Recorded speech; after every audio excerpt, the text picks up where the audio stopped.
guys, welcome back to Yu-Gi-Oh House. 100 subs. We appreciate every single one of y'all for all the subscribers that have joined us recently. Less than a year, less than like really 3-4 months. Really crazy. Be on the lookout for more videos. Please continue to like, comment, subscribe, and share if you enjoy. Really appreciate all of you. Let's get straight into this Darkwing Blast set preview. Very exciting. Drops the 21st of October, 2 weeks, and the whole meta could shake up a little bit. There's some really good cards in here. Gonna be absolutely insane. A lot of great meta cards in this set. Let's get right into it. First, we're gonna start off with Spellbound. This card was kind of a blindside. It's a TCG exclusive. Yes, sir. Yes, sir. So it's gonna be kind of wild. This really doesn't have any sort of testing being done. We don't have any sort of meta relevancy because the OCG isn't playing it. So Spellbound is gonna be really interesting to see how it plays out in the TCG. I think because it's only current face-up monsters, it won't be that great in terms of like market value, but it is a secret, so be on the lookout for this card still. Absolutely. And of course, some of the Blackwing support. Sort of cool, but not really meta relevant. Not gonna take them into anything more than Rogue. But the BYSTIAL, on the other hand, ridiculous. It's gonna be insane. And absolutely insane. 3 of these cards being printed as super rares makes them super cheap outside of Lubellion, which is probably gonna be a 2 to 3 of. One of the better secret rares in terms of value that you're probably looking at in the set, but all of them are really good. Magnamut searches a card, Jeweled Worm pops a card on the field, and Serenir, I believe, sends a Bestial or a branded spell trap to the grave. Really good engine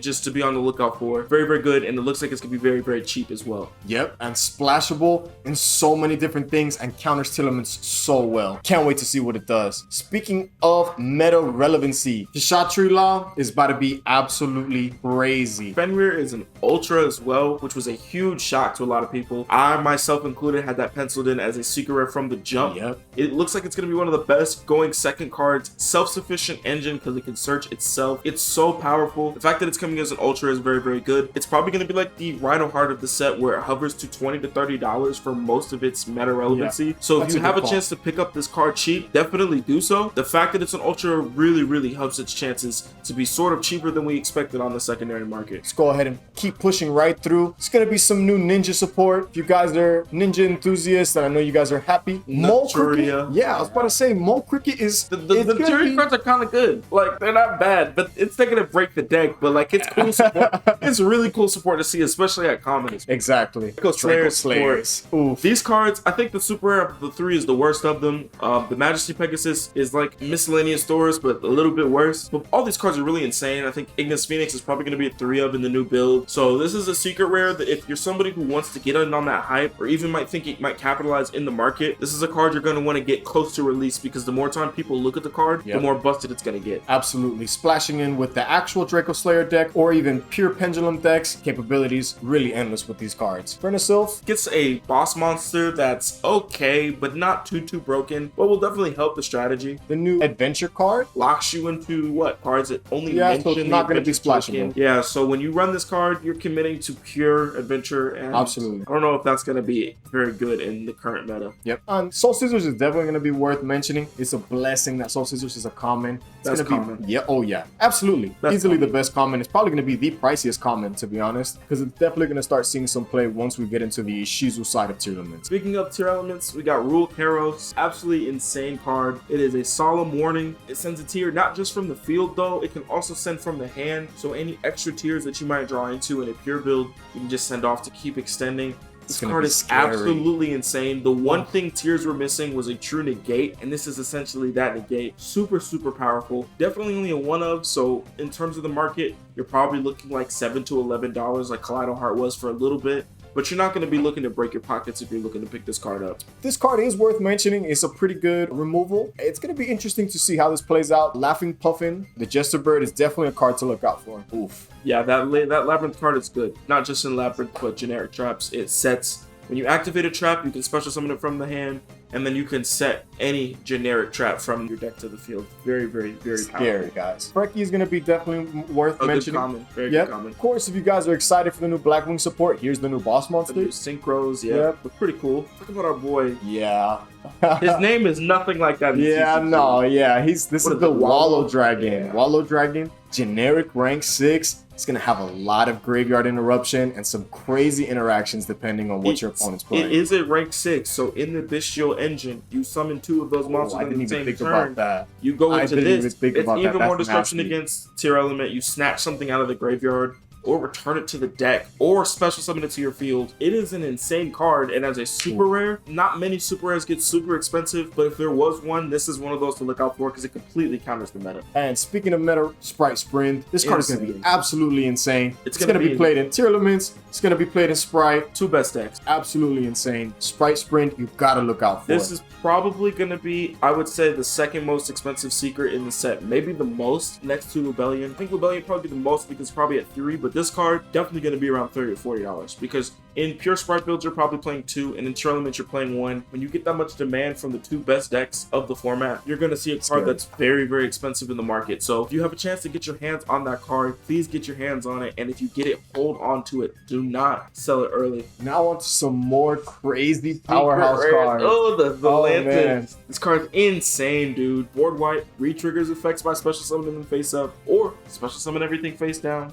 Yep. Only needs 1 monster, so you can just substitute any Link 4. You have a dead Apollosa, I can turn it to a ZEALANTIS. Insane card. One of the best like rank 4s that they've ever printed. Like, hands down. Oh yeah, absolutely. Out of the gate. Not only that, you're going to have to think about every Link 4 in the game now has this card's effect. Yep. Because that's how free it is. Being able to just swap out 1 Link monster for this card, the same reason why Link 1s are so broken, this card is going to be absolutely insane. It's going to hover to be really expensive. I would expect it to probably be short printed. I mean, I'm not going to lie. If it was $40 to $50, even if it's only a 1-of, it really would not surprise me. That card is insane. Yeah. The new Underworld card, going to be good for generic Fiend decks. Not too crazy, but definitely a card you want to get early as a secret rare. One thing I will always give people straight advice for is secret rares are always going to be the most valuable. Don't think any secret rare is garbage unless it's straight up garbage out of the pack. You read it, it's trash. Hold on to your secret rares, and this is a card that you might want to hold on to or pick up early for any future Fiend decks, or even something like a Burning Abyss if you're playing casually.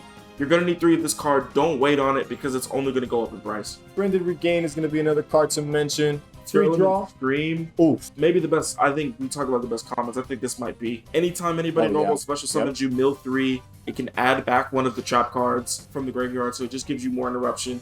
Card is absolutely broken. Definitely going to be one of the cards you can search off. Kick Callus now, just too important not to mention. Damn, I didn't even think about that.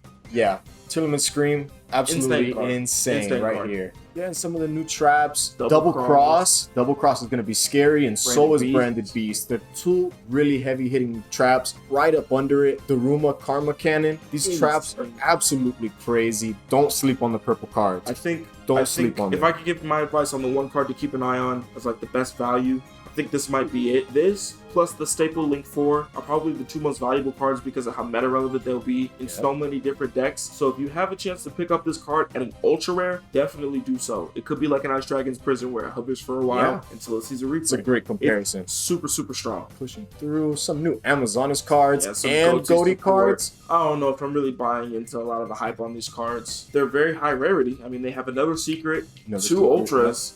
So as good as that is for GOTY players, okay, you have some shiny cards because I think only the secret rare and they had like 1 ultra before. But if this deck does see some competitive relevancy, you're going to be shooting yourself in the foot if you didn't pick up some of these cards early, because ultras and secret rares will spike randomly. So if for some reason you're believing in the GOTY hype and you think maybe the deck can even be tier 3 roguish to tier 2, I recommend picking up your copies of these cards early because they're only going to go up in value. All right, guys, 100 subscribers in. Thank you, only going higher. Thank you guys so much for all the love and support you guys have been showing. This is Darkwing Plast, the full set spoiler. Make sure to stay tuned because a lot more stuff is coming out soon, guys. Please like, comment, subscribe. Everybody's welcome in the Yu-Gi-Oh house. Peace. Peace.